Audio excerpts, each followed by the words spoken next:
Okay. Lindsay, looks like we are live. Hooray.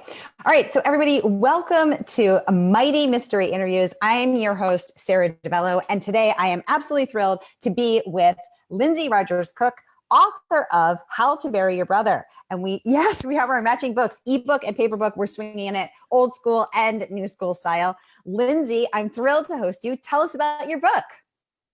Thanks for having me. So How to Bury Your Brother is a sibling story at its heart. So it's about a brother and a sister who are very close as children. But the brother runs away from the house when he's 15, and his sister never sees him again.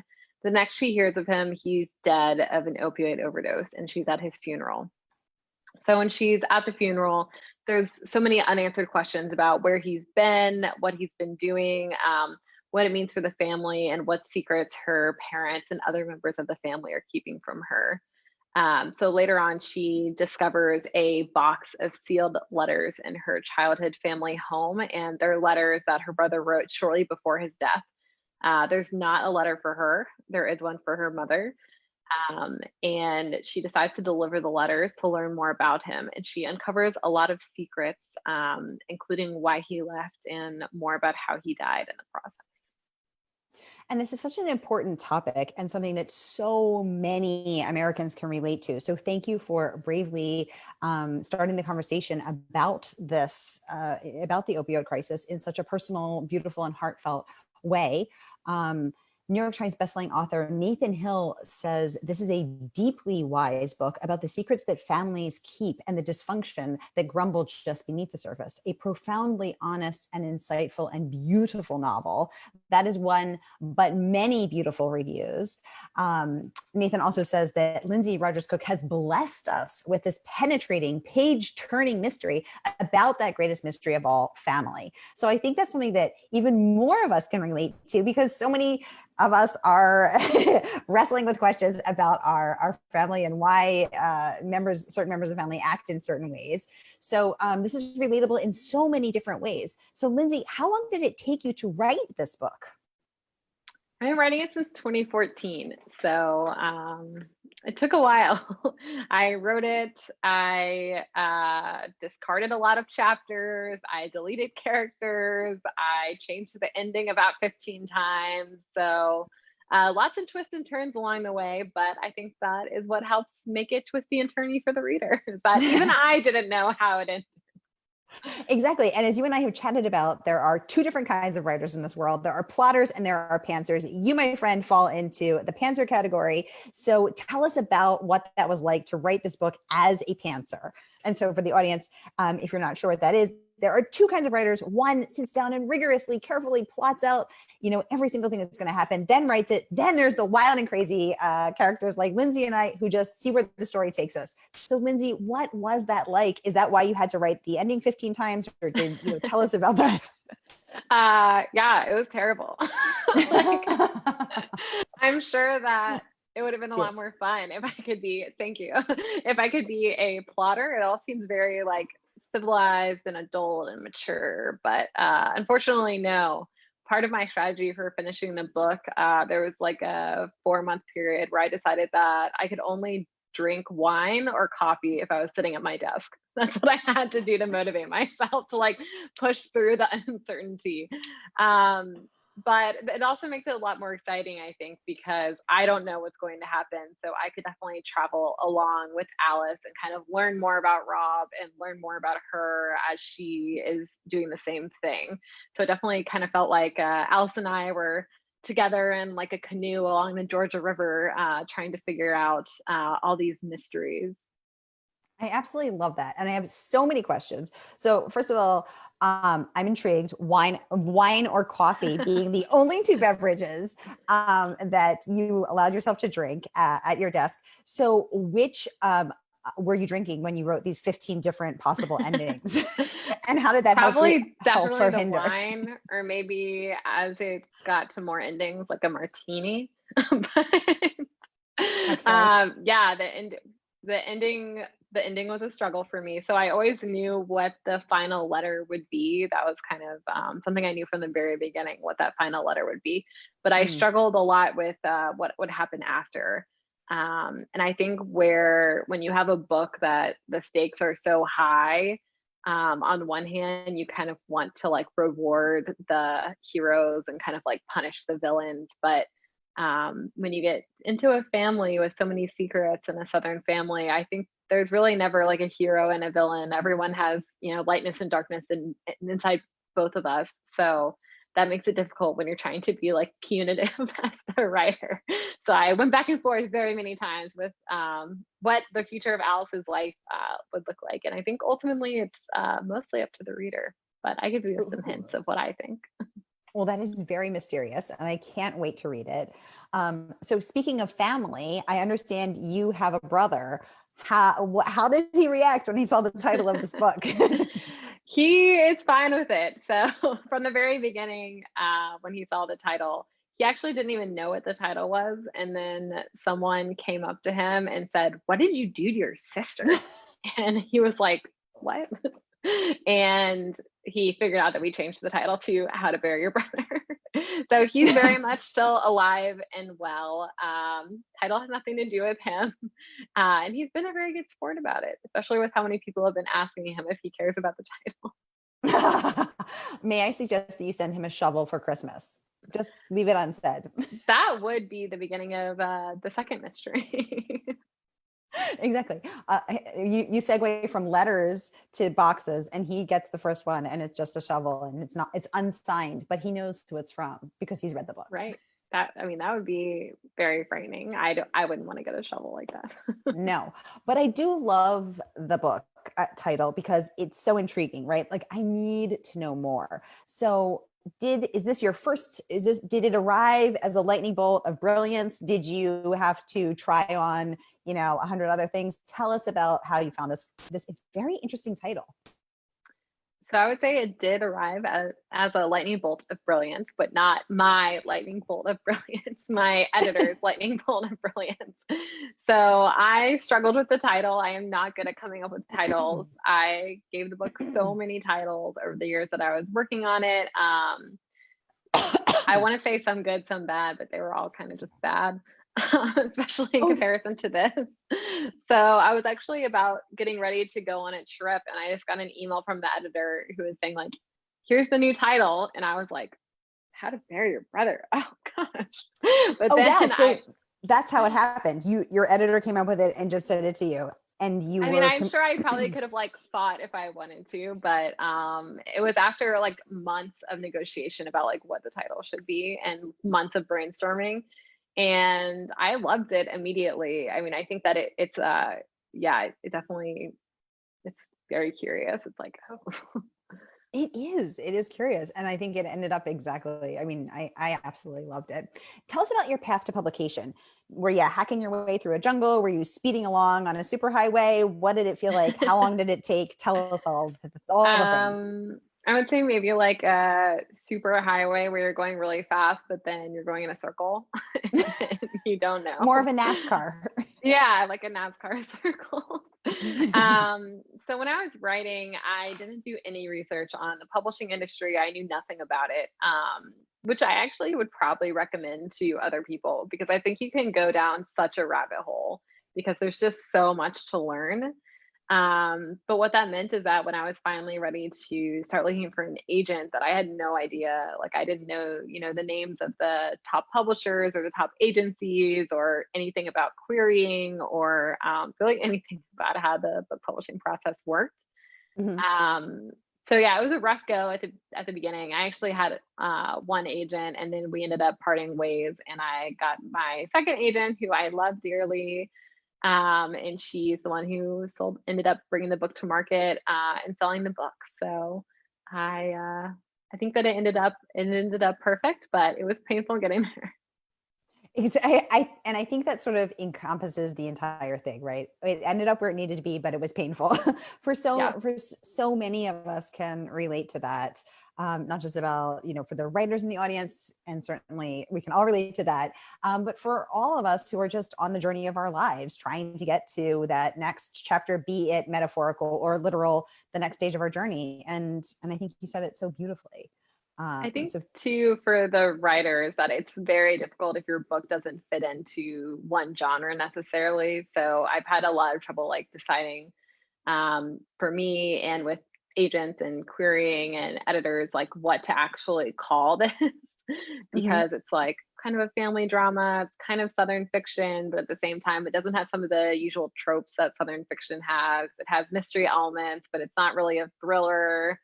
It's literary fiction, sort of, but also kind of fast. So, yeah, I think that for anyone who's writing and outside of one clear genre, it can be difficult to find where your book fits into the publishing atmosphere. Exactly. And I think one thing that I learned along the way is I was like, oh, it doesn't fit in. Ergo, it is more appealing because it appeals to everybody. But that is often not the case where people are perplexed about where to shelve it. Yeah, it's all about the shelf. Where does it go on the shelf? That's what I've It- learned. it's all about the shelf.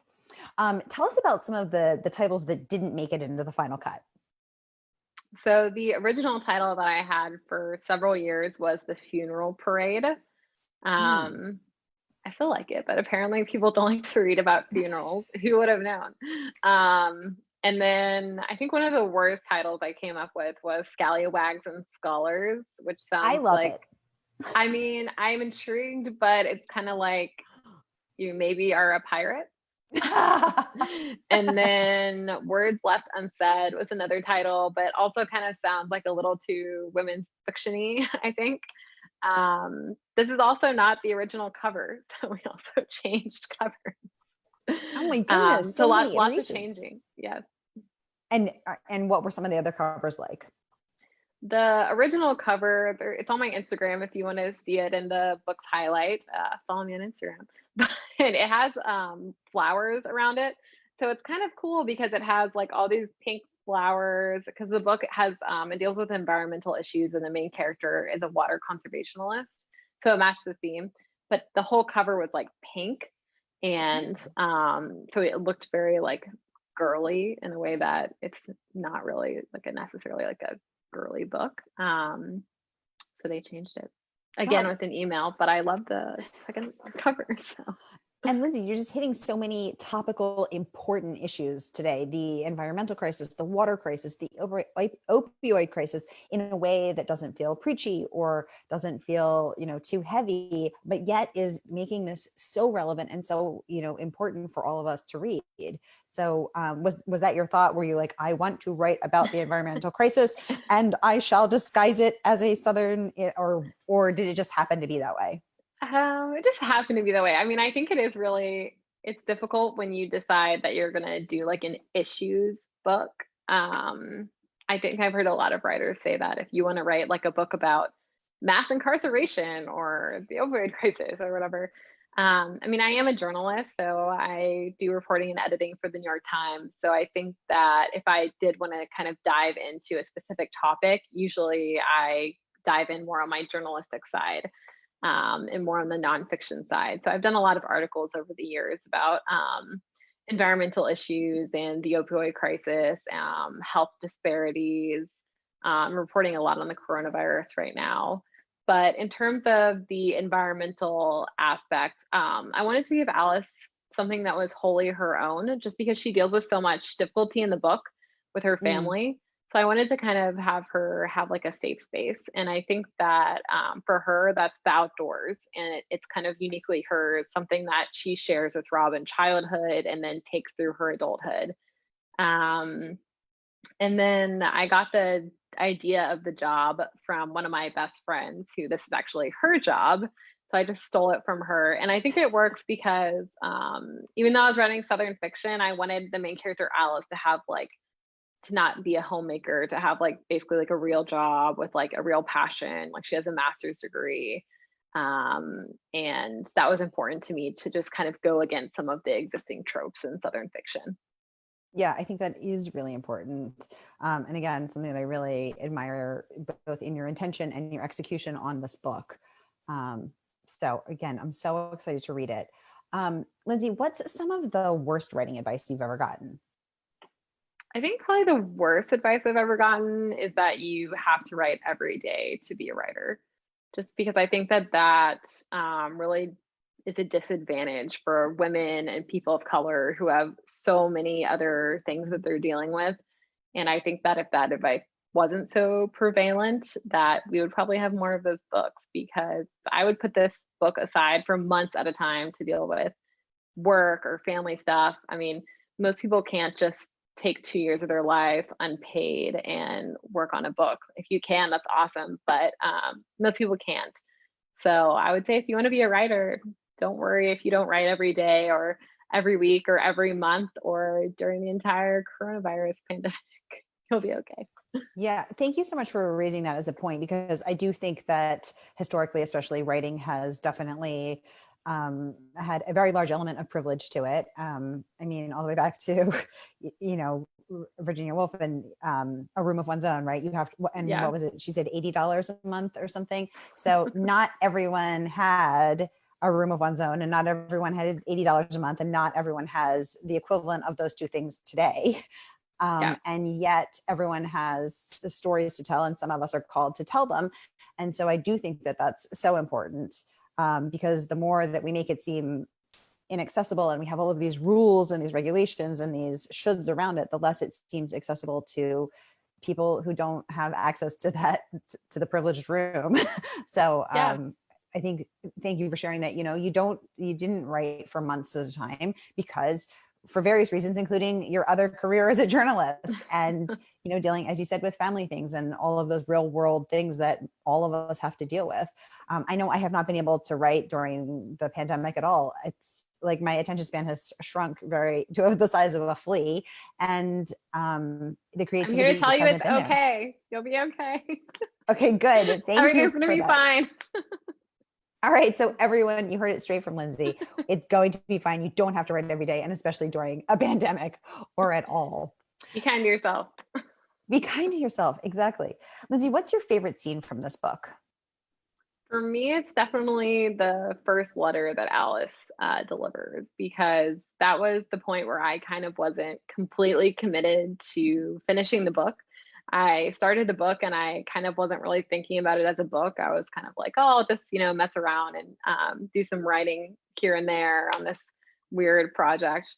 And Alice kind of isn't committed to her journey then either. She hasn't delivered all of the letters. She's just kind of decided, all right, kind of to spite my husband almost, I'm going to deliver this first letter.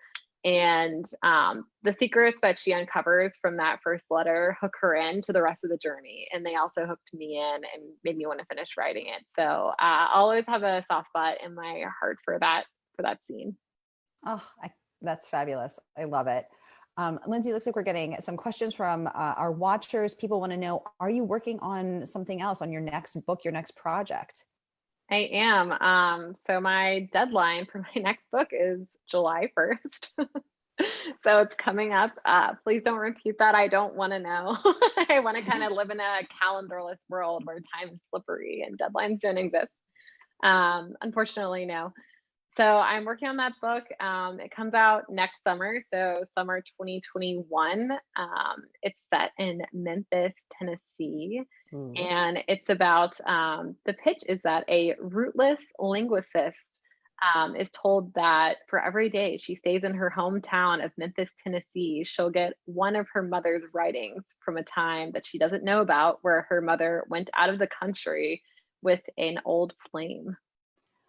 Ooh, I am intrigued. I need to know. I need to know more. I need to know more about this mother. I need to know more about her travels with this old flame. So again, I'm seeing some similarities, family secrets, Southern setting, but I'm seeing some very intriguing differences as well in terms of, this whole other character, her other story. But again, that sense of family secrets and unraveling, to learn more about those people that we may not know so well. What made you want to write that book? I mean, I think it was the same as this book, where I kind of had that first gem of an idea. And then I kind of started adding layers to it that I was also interested in exploring. So, I mean, I can't give away too much, but very similar to How to Bury Your Brother, it will push against some existing tropes in the Southern fiction genre. It will explore Memphis in a way that I think will be more of like a cityscape versus the environmental side of the South that you get in this book. And the main character is a lot younger and, doesn't have children when this book starts. So I think that is also it's been interesting for me to write her perspective because she's a little bit more fiery than Alice. Ooh, I like a fiery female. I'm in. So Lindsay, back to how to Bury Your Brother. Do you see this on as a Netflix series? Do you see it as a screen, on the big screen? Tell us your writerly dream. Well, if anyone knows Reese Witherspoon, I would love for her to buy this for her. I'm flexible. I can be on Netflix, Hulu, HBO, movie. It's totally up to Reese, whatever she wants. And I would love for Reese to play a character. And also, I've always imagined Amy Adams as Alice. I don't know why. It's just something about her says Alice to me. I can see it. And Reese makes so much sense. She's a Southern girl. You're a Southern girl. She loves Southern stories and complicated female characters. So this sounds like a good match to me. Just my 2 cents. I mean, if you know anyone, Reese, call me. Exactly. Reese, call Lindsay. So Lindsay, wrapping up, is there anything you wish I'd asked? Is there anything that you want to tell us about your book, your writing process, writing advice, anything you like to share? Maybe I'll leave where, if you can, if you're financially secure enough to do so, please support your local independent bookstore in these crazy times. I know that a lot of a lot of us are struggling, and booksellers are too. And you've got a lot of time, maybe, if you're not an essential worker, to read some books. So please support your local indie. Yes, and we are linking in the comments to our partnership with bookshop.org, which supports indies. Do you have a favorite indie that you love, maybe in Georgia, maybe in New York, or one in each? What are your favorite indies? Yeah, maybe I'll give one in each. So Foxtail in Woodstock, Georgia, did my launch event, and they are my favorite bookshop in Georgia. And then my home bookshop is Little City Books in Hoboken, New Jersey. And then if you're around the Birmingham, Alabama area, Thank You Books in Birmingham just opened before the coronavirus hit. And I'm doing an event with them on June 2nd. So they're also going to have signed copies of my book if you want to support them. Yay, perfect. They also have very cute t-shirts that say thank you for reading. So check it out.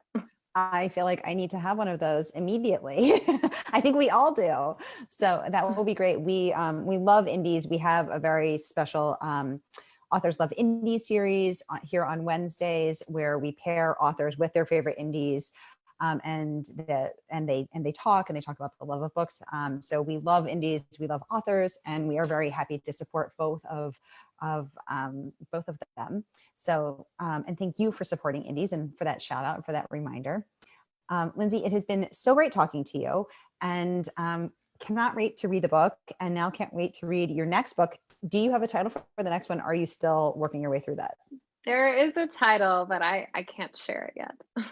It's a mystery. Yes. One okay, perfect. Well, we'll talk to you next summer about that one. All right. And until then, please stay safe and stay well. And thank you again for joining us here on A Mighty Blaze. Thank you so much, Sarah, for everything y'all are doing. Bye. Perfect.